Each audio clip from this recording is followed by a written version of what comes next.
Bayangkan, lebih dari 1.000 truk bantuan kemanusiaan, berisi makanan dan obat-obatan untuk warga Gaza yang sedang kelaparan, dihancurkan begitu saja. Bukan oleh kelompok teroris, tapi oleh militer Israel sendiri. Inilah fakta mencengangkan yang memicu gelombang kecaman global dan menggambarkan krisis kemanusiaan terburuk abad ini. Pada Sabtu, 26 Juli 2025, sebuah laporan mengejutkan datang dari Palestina Chronicle dan kantor penyiaran Israel, KAN. Militer Israel secara terbuka mengonfirmasi telah menghancurkan lebih dari 1.000 truk bantuan ke Gaza.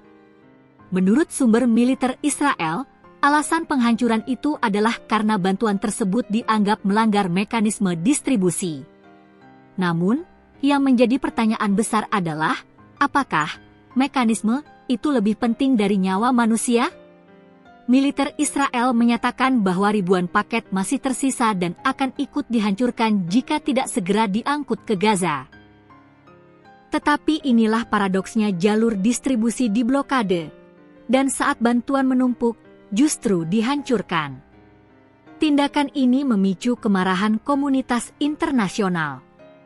Dari organisasi kemanusiaan hingga aktivis global, suara protes bergema di seluruh dunia. PBB, lembaga HAM, dan masyarakat sipil menyatakan ini sebagai kejahatan kemanusiaan. Bagaimana mungkin bantuan yang seharusnya menyelamatkan nyawa malah dihancurkan oleh pihak yang mengklaim sedang membela diri?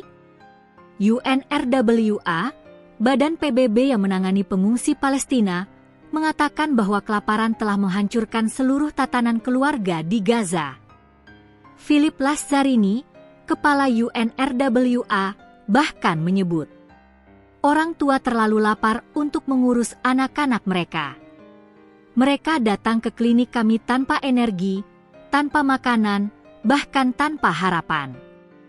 Laporan dari Kementerian Kesehatan Gaza menggambarkan realita mengerikan, lebih dari 900.000 anak berada dalam kondisi kelaparan, dan 70.000 diantaranya sudah menunjukkan gejala malnutrisi akut.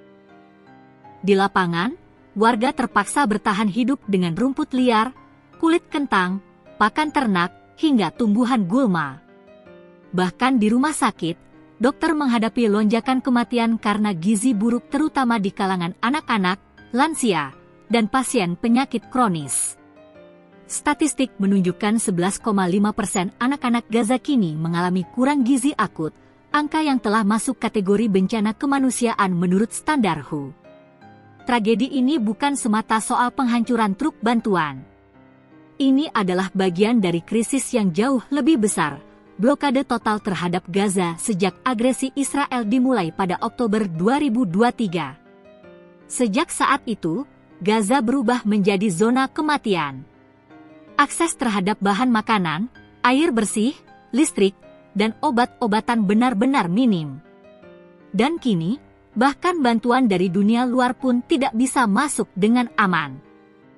PBB mencatat bahwa seluruh penduduk Gaza sekitar 2,1 juta jiwa kini masuk dalam kategori rawan pangan ekstrim.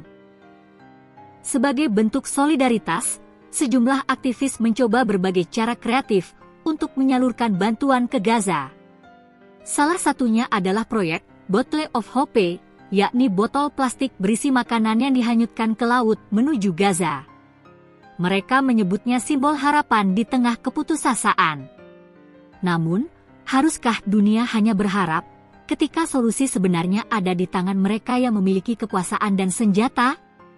Kita sedang menyaksikan sejarah, bagaimana sebuah bangsa dipaksa kelaparan, dan bagaimana dunia memilih untuk menutup mata atau bersuara.